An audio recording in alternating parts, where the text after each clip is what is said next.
ఈరోజు బామిని మండలం వనభోజన కార్యక్రమంలో నాతో కలిపి ఈ కార్యక్రమంలో పాల్గొన్న వేదికను అలంకరించిన వివిధ స్థాయిలో ఉన్న పెద్దలకు, అలాగే ఈ కార్యక్రమాన్ని మా అందరినీ ఆహ్వానించి గౌరవించినందుకు బామిని మండలం కళింగ వైశ్య కుటుంబ సభ్యులకు, మిత్రులకు, శ్రేయభిలాషులకు అందరికీ హృదయపూర్వకంగా నా తరపున నమస్కరిస్తూ, ఈరోజు పెద్ద ఎత్తున ఈ వనభోజన కార్యక్రమంలో ఆడవాళ్ళు కూడా పెద్ద ఎత్తులో పాల్గొన్నారు.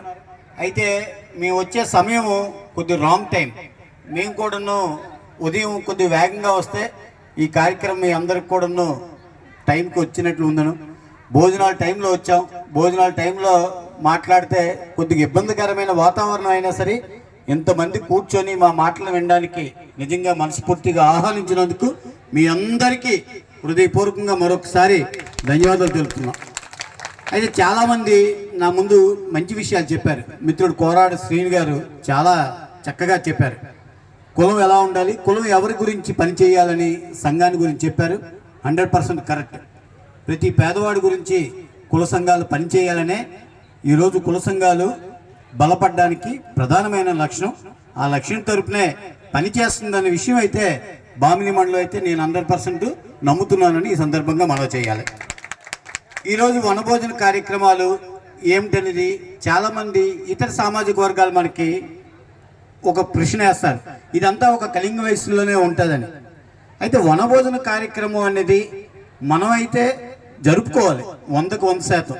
ఎందుకంటే మనం నిరంతరం ఒక యంత్రంలాగా మనందరం వ్యాపార సంబంధించిన కుటుంబాలు తెల్లవారి 5 నుంచి 6 నుంచి రాత్రి 10 వరకు 11 వరకు పనిచేసి మనం సంపాదిస్తే కానీ కుటుంబాలు నడవని కుటుంబాలు చాలా ఈరోజు కూడా రాష్ట్రంలో వేలాది కుటుంబాలు ఇంకా ఉన్నాయి. కాబట్టి ఎప్పుడు ఇంతమంది ఒక దగ్గర కూర్చొని మాట్లాడుకునే సందర్భాలు చాలా తక్కువగా ఉంటాయి. కాబట్టి మనం ఇటువంటివన్నీ కూర్చొని మాట్లాడుకోవడం వల్ల మన కులానికి మేలు జరుగుతుందని అయితే నేను 100% చెప్తాను. వనభోజన కార్యక్రమాలు కూడా అవసరం వచ్చినప్పుడు, అవకాశం వచ్చినప్పుడు అందరూ కూడా జరపవలసిన అవసరం సంఘాలుగా ఉందని నేను సందర్భంగా మనం చేస్తున్నాను. రెండోది, కులంలో ఇప్పటికే చాలా వరకు మార్పులు జరిగాయి.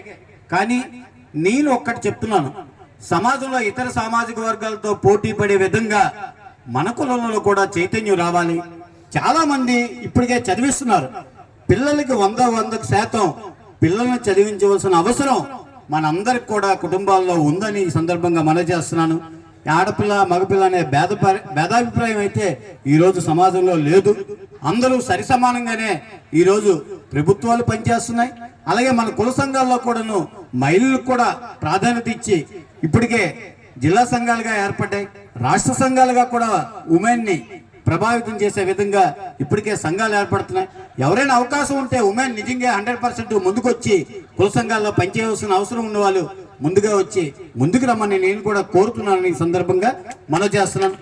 ఇంకొకటి, ఎక్కడైనా కళింగ వయసుడికి ఏదైనా నష్టం జరిగినా, ఎక్కడ ఇబ్బంది కలిగినా, ఈ రాజకీయ పార్టీలకు అతీతంగా కుల సంఘం కూడా మేమందరం ఒకటే అనే విధంగా ఎప్పుడు కూడా కలిసికట్టుగా ఉండాలని ఈ సందర్భంగా మనం చేస్తూ, ఇంతటి మంచి కార్యక్రమంలో నన్ను కూడా భాగస్వామ్యం చేసినందుకు బామిని మండలం ఎవరైతే మిత్రులందరికీ కూడా ధన్యవాదాలు తెలుపుకుంటూ సెలవు తీసుకుంటాం.